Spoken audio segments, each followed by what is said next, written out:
The worst part wasn't forgetting. It was realizing that forgetting was working exactly as intended. I knew something was wrong the moment I walked into the building and felt relief, not safety, recognition. The same feeling you get when you return to a place you've been avoiding and your body relaxes before your mind catches up.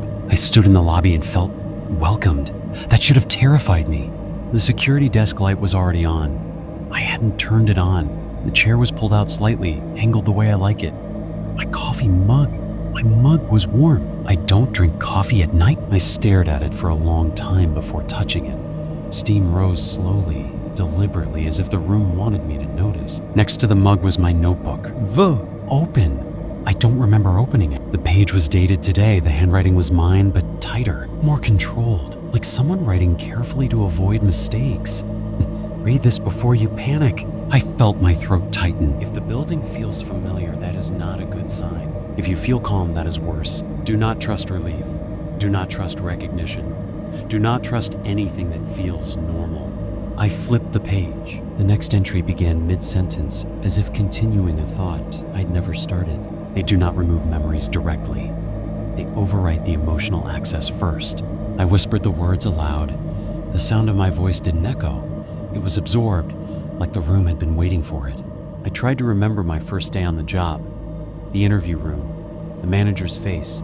Nothing came. I knew, academically, that these events had happened. I remembered facts, not experiences, like reading someone else's resume and being told it was your life. My phone buzzed. A notification. Shift check-in complete. Thank you for your continued participation. Participation in what? I checked the time. The phone said 12:04. The wall clock said 12:41. The computer said no numbers, just blinking dashes. The cameras came online by themselves. Camera 1, lobby, empty. Camera 2, stairwell, empty. Camera 3, a hallway I did not recognize. Camera 3 had never existed before. The feed showed a narrow corridor lined with doors. Each door was labeled, not with names, but with descriptions. First lie you accepted, memory you don't miss, the version of you that resisted. My hands were shaking now. Camera 7 flickered on. It showed me, not live, recorded. I was sitting at the security desk, staring at the notebook, mouthing words silently. What terrified me wasn't seeing myself. It was realizing I was watching something I was about to do. I snapped the monitor off and immediately felt a wave of nausea, not physical, but cognitive, like a thought trying to push its way in and being rejected. A voice came over the PA, soft, patient. Disorientation is expected. I didn't respond. You are not in danger, it continued. You are in transition. I backed away from the desk. The hallway behind me was longer than it should have been. The exit sign pulsed faintly as if struggling to remember what it was supposed to indicate. As I walked, memories began surfacing uninvited.